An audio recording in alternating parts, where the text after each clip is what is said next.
Պարոն Սարգսյան, ինչ հիմքերով եք բողոքը ներկայացրել, որն է, արկուայիններ։ Ասեմ, որ ընդհանրապես հաճախ որ բողոքները բերում ենք, մի կետով, երկու կետով ինչ որ խնդիրներ ենք տեսնում, ուրեմն այս դատավճիռը, որը որ կայացվել է, ոտից գլուխ ապօրինություն է, եւ այդ խնդիրները այնպիսի խնդիրներ են, որ նույնիսկ առանց ապացույցների գնահատման պետք է արդարացում տեղի ունենար եւ վերաքննիչ դատարանն այլ հնար չունի օրենքի իմաստով կամ բեկանելու դատական ակտը։ Իհարկե մենք հասկանում ենք այս գործով ինչա տեղի ունենում եւ իրավական գործընթացները կարող է հանկարծ այն հունով չեթան ոնց որ պետք են, բայց օրինակ ընդդատության կանոնի խախտումը, որ դատարանը Գյումրի Շիրակի մարզի ընդհանուր ավարժության դատարանի ենթակա գործը քննել է Երևան քաղաքում։ Սա տեխնիկական է համարը։ Սա բացարձակ տեխնիկական չի, այնքան տեխնիկական չի, որ քրեական դատավարության օրենսգրքում մի քանի հիմք կա, որոնց դեպքում պարտադիր բեկանման ենթակա է, օրենքում որ օրինակ եթե մնացածը գնահատման ենթակա են, սա գնահատման չի, այս փաստը կա վերաքննիչը պարտավոր է բեկանի, այսինքն այդ աստիճանի կարևորություն ունի։ Վերաքննիչի կազմի մասով ինչ կարծիք ունեք, Կազմի մասով Մասիս Մելքոնյանը չէ, եկեք այս պայն մենք դրա մասին կազմի մասով բան չասենք, որովհետև հաջորդ նիստերին մենք կոնկրետ կունենանք ասելիքներ եւ դուք կլսեք։ Դատախազությունը եւս բողոքարկել եք, թե՞ չէ։ Բողոքարկել է։ Ինչ է ուզում դատախազությունը։ Ասում են, որ 2 տարին քիչ է, 2.5 տարի է պետք, այստեղ ձեզում եմ ուշադրություն հրավիրեմ, որ օրենքը ասում է, այս հիմքով կարող է բեկանվել դատական ակտը, եթե ակնհայտ անարդար է։ Այսինքն 2 տարի թե 2.6, այսինքն 2 տարի 6 ամիս դատախազության կարծիքով 2 տարին ակտային անարդար է, ակնհայտ եւ պետք է 2 տարի 6 ամիս լինի։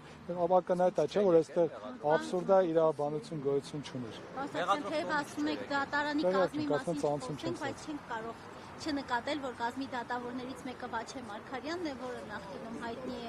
հայտնի գործերով կալանքի որոշմամբ, այ իր մասով դուք այս պահին ինչ եւ տեղեկություններ կան, որ նա ցանկանում է դառնալ դատանի նախագահ։ Եթե չեմ սխալվում, արդեն դարձել է։ Հա, սա առաջինը։ Ես որ ասում կազմի մասին չխոսենք, ասածս նրանում է, որ ոչ թե ընդհանրապես չխոսենք, կազմի մասին պարտադիր խոսելու ենք եւ դատավարական ընթացակարգով ենք խոսելու, ուղղակի այս պայն նպատակարար չեմ գտնում ավելին ասելու, կոնկրետ մարտավարական քայլեր ունենք եւ կոնկրետ դատական նիստը սկսելուց հետո այդ մասով մեր իրավական դիրքորոշումը կատարվի։ Ստեղծազանի երբ է տեղափոխվելու բժշկական։ Նախնական տեղեկությունները վաղը։ Վաղը վիրահատություն կանեք, թե հետազոտություն։ Դե բժշկական մասա, թե բժիշկները ոնց կորոշեն, դա արդեն բժիշկները։ Այո։ Պարոն Սարգսյան, դուք որ ասում եք ընդդատություն նկատեք առաջի ատյանից սկսած, ճիշտ է։ Հա, դատարանը յուրաքանչյուր ոք իրավունք ունի, որ իր գործը քննի այն դատարանը, որը օրենքով հիմա ձեր հարցին կներեք պատասխանեմ այդ խախտումների մասով մի հատ էլ կարևոր բան ասեմ։ Ուրեմն դատական ակտը կայացվել է այնպիսի ապացույցների հիման վրա, որոնք դատարանում չեն հետազոտվել։ Սա ես ձեզ ասում եմ ամենաակնհայտ ակնառու արձակող բաները։ Այսինքն եթե ապացույց կա որ դատարանում չի հետազոտվել, դրա հիման վրա դատական ակտ ցանկացած տեսակի չի կարող կայացվել։ Հետևաբար վերաքննիչի համար սա եւս ակնհայտ եւ պարտադիր պայման է, որպեսզի բեկանի դատական ակտը ուղղակի նոր քննության։ Ես հիմա ուղղակի մարտավարական նորից չեմ ուզում ամբողջ ծավալը բացեմ, բայց նորից դատավճռում գրված են ապացույցներ, որոնց հիման վրա մեղավոր է ճանաչվել։ Այդ ապացույցներից ոմանք դատանում չեն հետազոտվել։ Իսկ եթե դուք հիշում Չէ, անփութություն է, չգիտենալ է, շտապեցողություն է, որը որենք ունեցել են։ Այսինքն իրենք խնդիր ունեին դատական ակտ կայացնելու, կայացել են։ Օրինականությունը իրենց համար այդքան էլ կարևոր չէ եւ հույս ունեն, որ մենք չենք նկատի։ Անկեղծ ասած մենք նկատել ենք, այդ մասին բողոքում նշել ենք եւ մեծ հարց է, թե ոնց են փորձելու դա շրջանցեն, որովհետեւ դրա շրջանցման հնարավորություն չկա, բացի ավելի մեծ ապօրինություն։ Պարոն Սարգսյան, Արմինե Մելիքսեյցյանին այդ դատական նիստերի ընթացքում դուք բարձրացրել եք, հա, ոչ օրինական, այսպես որոշումների մասին։ Դրա հետ կապված ինչ-որ մարմնի դիմել եք նախարարությանը, չգիտեմ, հանձնաժողովին, որպեսզի կարգապահական վարույթի։ Մենք կոնկրետ վերաքննիչ բողոք ենք ներկայացել, սպասում ենք ընթացակարգային տեսնենք թե ոնց է լինելու, որովհետև մենք չենք կարծում, որ Արմինե Մելիքսեյցյանով ավարտվելու է սա, որովհետև մենք տեսնում ենք թե սրբազանի հետ կապված եւ այս գործի հետ կապված ինչ է տեղի ունենում։ Հետևաբար այդ փաթեթը ընդհանուր առմամբ մենք ավելի խորությամբ ներկայացնենք հավանաբար ավելի մեծ շրջանակով եւ ավելի մեծ ծախսով։ Եվ պարոն Սարգսյան, պահպան պայմանների վերաբերյալ գիտենք, որ 3 սրբազաններ մի խցում են շուկա, ինչպես է, նեղվածք չէ, չգիտեմ, ինչ խնդիրներ։ Դե այդ առումով չեմ կարծում, որ նեղվածք կա, մարդկային առումով երևի թե ավելի լավ է, որ իրար հետ են, այսինքն կարծում եմ, որ իրենք շփման ավելի հիմնական գծեր ունեն եւ հնարավորություններ, այլ հարցը թե ինչ են այդպես անում եւ դրանից հետո արածը ինչ կերպ են փորձում ապօրինի եղանակներով ի վնաս օգտագործել, այստեղ է որ կա քննարկման առարկա, բայց հիմա այս պայն այս գործով դրա քննարկման կարիքի չկա։ Պարոն Սարգսյան, ինչքան գնահատեք վերաքննիչի օբյեկտիվությունը հետագայում, ակնկալիքը ձեր որն է, հատկապես Վաչե Մարգարյանի մասին։ Հիմա նորից պետք է կազմի մասով շանսեր կան ձեր կարծիքով արդարացնել։ Ես կարծում եմ, որ այս գործով դատավորների վրա միանշանակ նույն ճնշումը լինելու է եւ կա կամ եթե ճնշումը չկա էլ իրենք արդեն գիտեն թե ինչ է իրենցից ակնկալվում։ Սա առաջինը, որ կարծում եմ, որ այս խնդիրը կա։ Կազմում կա դատավորներ, որոնց մասով ես այս պահին դեռևս չեմ արտահայտվի, բայց նորից գրավոր առումով մենք մեր դիրքորոշումները կներկայացնենք եւ մենք չենք կարծում, որ թեկուզ կազմել է պատահական ձևավորվել, ավելին մենք ուղղակի մեր հույսը ինչու՞մ է, մեր հույսը իրավաբանությունն է եւ այն փաստերը, որոնք որ այնքան ուժեղ են, որովհետեւ այն ինչ որ հրապարակային տեղի է ունենալու, դրա շրջանցման եղանակը ուղղակի չունի վերաքննիչը։ Եթե իրենք որոշելու են կրկին ակնհայտ ապօրինի դատականակ կայացնել, դրա դեմը ոչինչ չեն կարող անել, որովհետեւ որոշում կայացնողը իրենք են, կնիկն ու ստորագրությունը իրենք են դնում, այսինքն այստեղ չեն կարող այլ մեթոդ կիրառել, քան իրավական գործընթացները, բայց կա գործ, որտեղ դու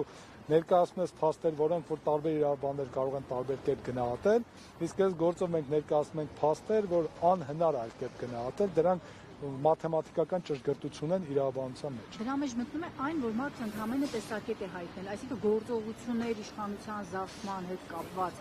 դատախազությունը ի վերջո առաջին ատյանում բերեց, ներկայացրեց դատարան։ Եթե հիշում եք, ամբողջ դատականության ընթացքում առաջայացանում խնդրում, աղաչում էինք, ասում էինք ընկերներ, կասեք այդ կոչը ի վերջո ո՞րն էր։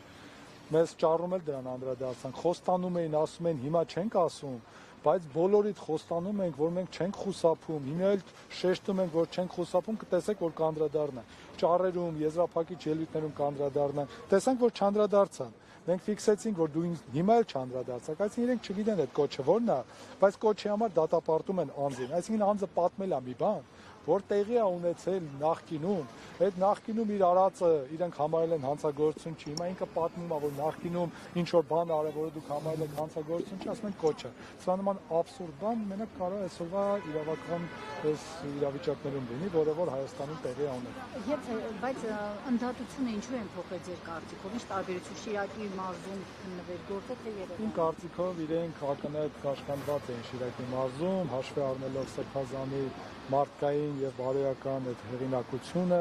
որը որ կար եւ Շիրակի մարզում, կարծում եմ իրենք